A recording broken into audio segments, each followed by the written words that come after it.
మీ ఊర్లో నిన్నేమంటే గుర్తుపడతారు? చెప్పనా కొన్ని నిక్ నేమ్లు?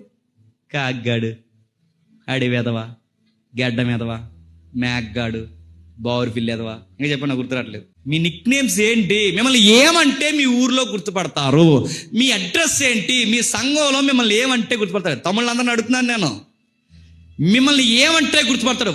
వాక్యం టకటకా చదువుతాడండి, ఆ తమ్ముడా అక్కడ ఉంటాడని చెప్పాలి. పాటలు భలే పాడతాడండి, ఆ తమ్ముడా అక్కడ ఉంటాడు. దైవజనులకు చాలా సహాయం చేస్తాడు, ఆ తమ్ముడు అక్కడ ఉంటాడు. ఇది చెప్పాలి మీ గురించి. తల్లిదండ్రులు బాగా లోబడతాడు, చక్కగా చదువుకుంటాడు, చదువే భక్తే. కుటుంబంలో ఉన్నవాడు మా ఊరికే గౌరవం తెచ్చేంత బాగా ఉత్తముడుగా ఉంటాడు, వాడేనండి అక్కడ ఉంటాడండి అని చెప్పాలి. నీ గురించి ఏమని చెప్తున్నారు?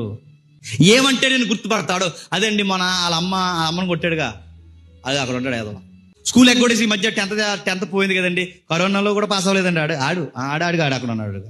నిన్నేమంటే గుర్తుపడతారు? నీ స్టైల్ ఏంటి? నీ వ్యవహారం ఏంటి?